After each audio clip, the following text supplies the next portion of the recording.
What's up, guys? We are back in the turbo tent.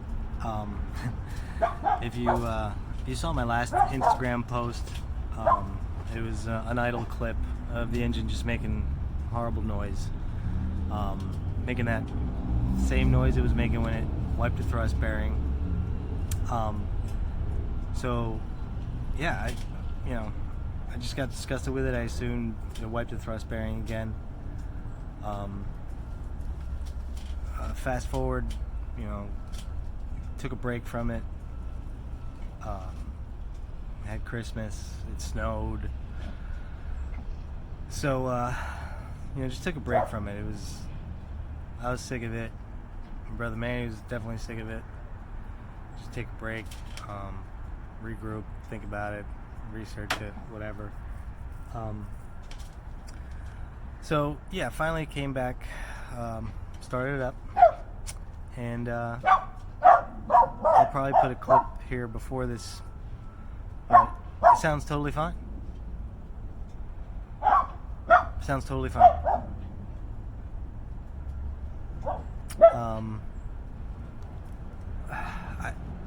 I can't figure out why. The only thing I can think of is my brother Manny said that I don't know if maybe we put one of the wrong bolts in the cam retainer plate. The little plate that holds the cam in place, and he said one of them was a little long and it was rubbing the counterweight on the crankshaft, and that's what that noise was. So naturally, when it started making the noise again, I assumed the thrust bearing wiped, allowing the crank to move close enough to rub that bolt, and that's what I assumed happened. But it sounds totally fine now. The only thing I can think of is maybe when it gets hot, it was enough for that bolt to rub the counterweight. I don't know. So yeah, today I started it up. Engine sound fine. Let it run, let it warm up, let everything get up to temperature. Sounded fine. Took it for a little ride around the block, brought it back. Still sounds fine. And I'm like, well, let me take it for a longer ride. I had some stuff to return, some Christmas gifts, stuff like that. Did some running around today. And yeah, it doesn't make the noise anymore. You can hear the difference in the video clips to what it sounded like before with the bad thrust bearing. It's just this tinny, rattly, awful noise, and it was making that exact same noise like 2 days after we fixed the thrust bearing. And so it's not doing it now. I didn't change anything. The only thing that I can think of is that when things heat up, they expand. So maybe it was enough for that bolt to rub, and now it's clearanced itself, and it's not rubbing anymore. Because I've been driving this thing all day. I drove it, to Best Buy and back, and then I probably put 40 miles on it today, and yeah, sounds fine. One thing we did do when we had it apart, I had Manny add another wastegate. So let me turn you guys around here. Okay, so yeah, we added another wastegate. There it is down here, this bad guy. Ooh, it's hot.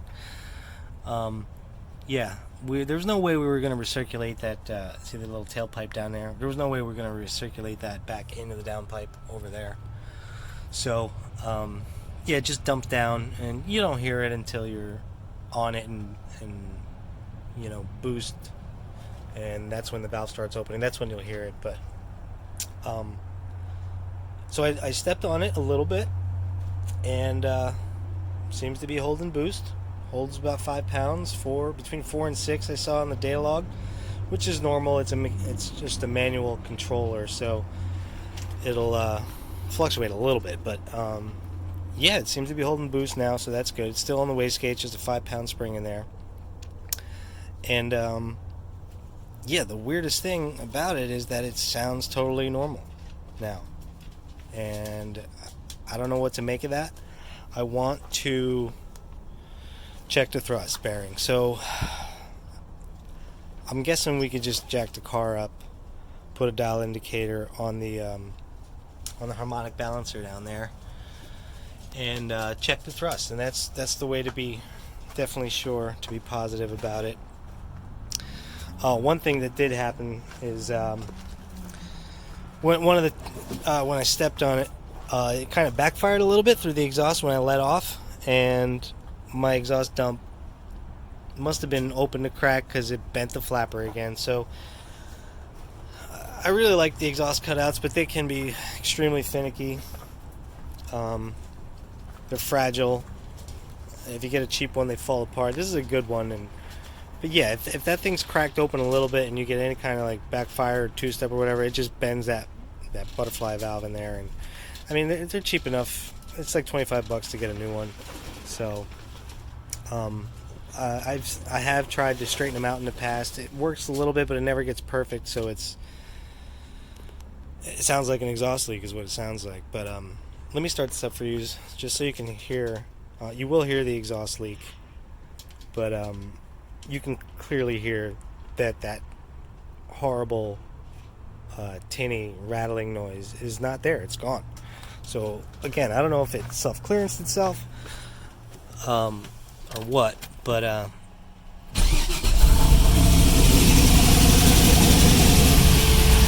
what we do here is, the typical LS valve train noises, and you hear the exhaust leak down here.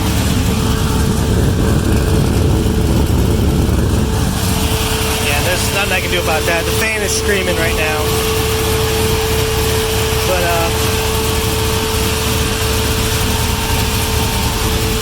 yeah, that tinny sound is gone. All I hear is valve train noise, rocker arms.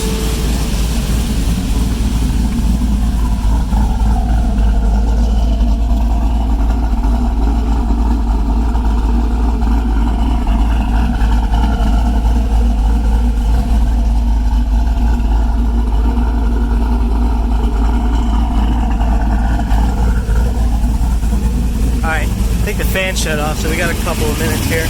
But yeah, that noise is gone.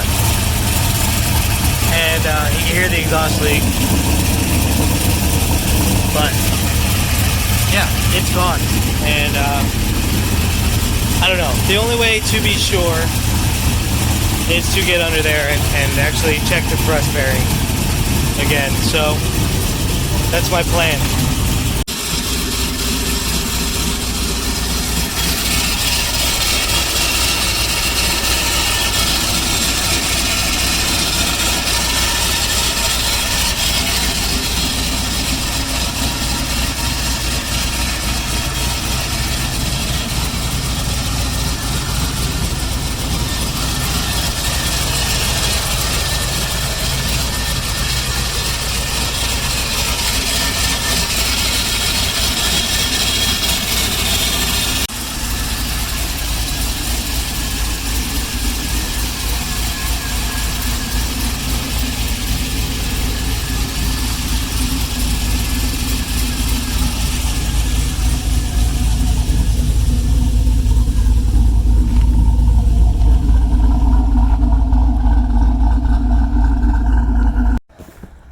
So yeah, I don't know. I gotta check the thrust, and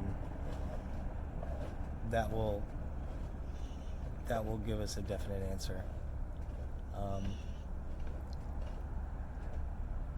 Yeah, I have no idea. It's the weirdest thing. The only thing I can think of is when things get hot, they expand, and maybe that bolt, that cam retainer bolt, was rubbing the crankshaft a little bit, and now it's clearanced itself. I don't know, but fingers crossed.